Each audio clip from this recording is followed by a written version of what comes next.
जूनागढ़ में घूमने के बाद जूनागढ़ की सीमा पर एक वैष्णव की दुकान। नरसी पहुंचे, वैष्णव ने प्रणाम किया।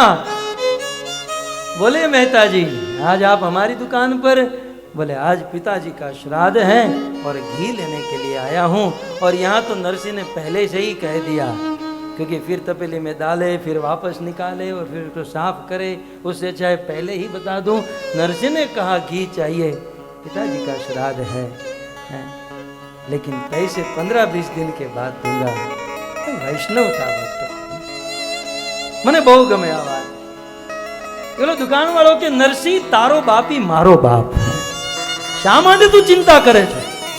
ત્યારે જ્યારે પૈસા આપવા હોય ત્યારે આપજે, ઉઠાવ ઘી 1 किलो नहीं 2 किलो। मुझे बहुत अच्छा, इसे कहते हैं वैष्णवता। तेरा बाप वो मेरा बाप नरसी,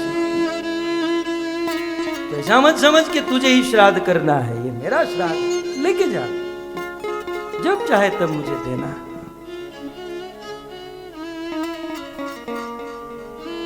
लेकिन नरसिंह, एक भजन गाना होगा, घी चाहिए उतना उठा और जब चाहिए तब लौटाना। लेकिन वैष्णव था ना नरसिंह, एक હવે નરસિંહ ને તો કરતાલ ખીચામાં જ હતા, એ તો વાટ જ જોવે કોઈક મને કે મંજીરા કાઢ્યા। નરસિંહ ચાલો, હે મારું વન રાવણ છે રૂડો वैकुंठ। तो नरसिंह मेहता ने उठाया भजन, और अब इसका तो क्या था, तो तुकाराम जी थे ना, अभंग गाना शुरू करते थे, फिर घड़ी ध्यान में नहीं रहती थी। फिर क्या होता था कि फिर निवेदन करते कि क्षमा कीजिए मेरे पास घड़ी नहीं थी इसलिए लेट हो गया। तो कोई कहता था महाराज घड़ी नहीं थी, कैलेंडर तो था ना, तारीख बदल गई है, आप बंद कीजिए। तो આપણે તારીખો બદલવાના દાખલા છે।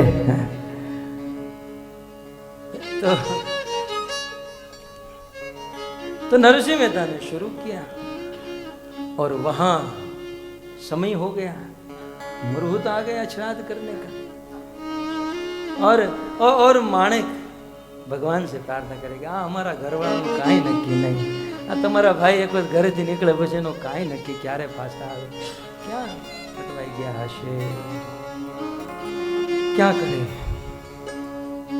दोनों हाथ जोड़कर माणिक, घर पर राधा दामोदर जी की मूर्ति थी। नरसिंह मेहता दामोदर के उपासक थे। राधा दामोदर के चरणों में माणिक महती ने प्रणाम किया, निवेदन किया कि आपका भजन करता है मेरा पति, और प्रभु आज हमारी लाज आपके हाथ में है? आज हमारी लाज आपके हाथ में है। इतना सुनते ही वैकुंठ में भगवान का सिंहासन हिलने लगा और भगवान जोर से चिल्लाए, उठाओ लक्ष्मी।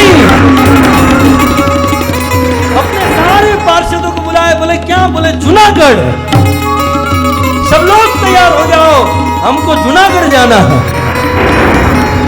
भगवान कृष्ण, लक्ष्मी, उद्धव, समस्त देवी देवता, इन सब को भगवान अपना पूरा टीम वैकुंठ से नीचे उतारे। भगवान कृष्ण नरसिंह मेहता बने और सब पूरा टीम लेकर आए। और नरसिंह मेहता जैसे ही, अब ये भगवान है, नरसिंह तो भजन कर रहा है, अब ये भगवान नरसिंह का रूप लेकर आए અને દેવીજી વધાવવા માટે ઊભા જ હતા। भगवान ने कहा कि कोई बात नहीं, अभी आ गए हैं ना सब लोग। भगवान ने लक्ष्मी जी को कहा, उद्धव को कहा, रुक्मणी को कहा, आप सब किचन में जाओ और भोजन शुरू करो। अब आप विचार करो, उद्धव ने सब्जी समारी, लक्ष्मी जी ने तड़का मारा, वो भोजन कितना अच्छा बना होगा। और वह भोजन की सुगंध जूनागढ़ के चौराहे पर पहुंची और सारे ब्राह्मण खड़े होने लगे। सारे ब्राह्मण आज नरसिंह के घर पर। नरसिंह की पत्नी बोले 5 को बोला था, 750 को क्यों? बोले तुम चिंता मत करो। 750 आकर बैठ गए। कहा कि माणिक एक काम करो, ये सबको सोने की चौकी दे दो। अब ये कहती है कि ये नथनी बेचकर तू आटा और चावल लेकर आया। बोले मंदिर के नीचे सारी चौकी सोने की पड़ी है, ये सारे ब्राह्मण को दे दो। जाओ तो सही। जाकर देखा तो 750 सोने की चौकी डाल दी। सोने के थाली, सोने की वाटी है। ब्राह्मणों ने अपने बच्चों को भेजा कि जाओ अपनी माँ को भी बुला कर लाओ, यहाँ तो आने जैसा है। बच्चे गए, माँ पिताजी बुला रहे हैं, और बोला कि जूनी साड़ी पहनकर बुलाना है। सब लोग जूनी साड़ी पहन कर आए। नरसिंह मेहता ने देखा कि बेचारी ब्राह्मणियों की जूनी साड़ी है। मेहते एक काम करो, हमारे कबाड़ में से ये सबको बनारस से, कलकत्ता से सोने के तार वाली जो साड़ी है वो लाकर इन सबको पहनाओ। वो महती बोली ये राजकोट से बाहर नहीं गया, जामनगर तक नहीं लेकर गया, बनारस से सोने की तार की साड़ी। लेकिन कबाड़ खुला तो पूरा सोने की साड़ी निकाल के ब्राह्मणियों को दी। उन सबको बिठाया और सुंदर भोजन कराया है। और भोजन में क्या, लड्डू, पेड़ा, पूरी, ऊंधियू है, खीर, श्रीखंड है, वड़ा, पात्रा, खमण, लाल चटनी, लीली चटनी, आ બધું બનાવો જો।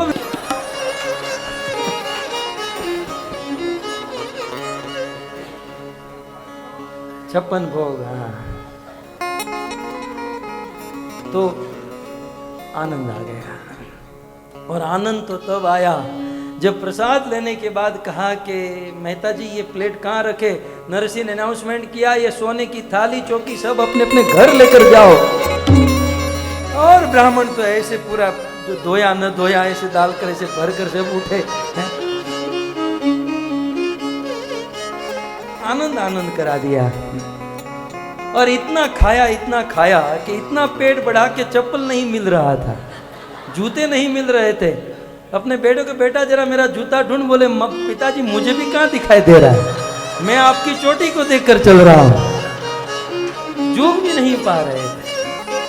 हमारे में से भी कुछ लोग हैं ऐसे, भोजन पर आया, पेट तो अपना है।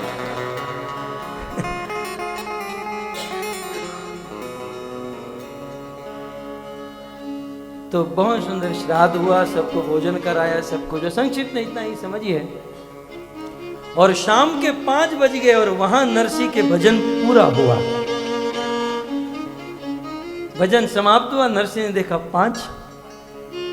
पिताजी के श्राद्ध का तो टेंशन था, लेकिन देवी जी डांटेगी ये ज्यादा टेंशन था। लेकिन फिर भी घी लेकर घर पर गए और वहां सब कुछ समाप्त करके भगवान ने कहा अपनी पत्नी को कि मैं जरा दामोदर कुंड में स्नान करके लौट रहा हूं। दामो कुंड में स्नान करने गए और वो ओरिजिनल नरसिंह मेहता घर पर आए। वाह नरसिंह मेहता जी, आप तो बड़े कमाल के निकले, आप तो बस पहुंचे हुए निकले। इतना अच्छा श्राद्ध, कौन यजमान मिल गया। अब इसको तो इन्होंने सोचा कि ये कोई मर्म भाषा में बोल रही है, मतलब ये कुछ है। बोले नहीं, मेरे से देरी हो गई, मुझे क्षमा करो, सब कुछ ठीक हो जाएगा। बोले नहीं, इतना अच्छा तो श्राद्ध हुआ, 750 ब्राह्मण, उनकी पत्नी, और इतना भोजन, सब कुछ किया। सच देवी ऐसा हुआ? बोले हाँ। बोले मैं ही था? बोले आप ही तो थे। नरसिंह मेहता समझ गए कि ये और कोई नहीं, ये मेरा द्वारकाधीश वैकुंठ से निकला। पहला प्रश्न नरसिंह मेहता ने पूछा कि देवी तूने उसे डांटा नहीं था ना, क्योंकि मैं तेरा स्वभाव जानता हूं। बोले डांटा, कोई कसर नहीं छोड़ी मैंने। बोले तो वो कहां गए, कहां? बोले अभी अभी निकले हैं दामोदर कुंड में। नरसिंह मेहता की आंखों में आंसू, और दौड़ कर गए। मेरा ईश्वर मेरा काम करने के लिए अपना सब कुछ छोड़कर अपने सब को साथ लेकर मेरे घर पर आया।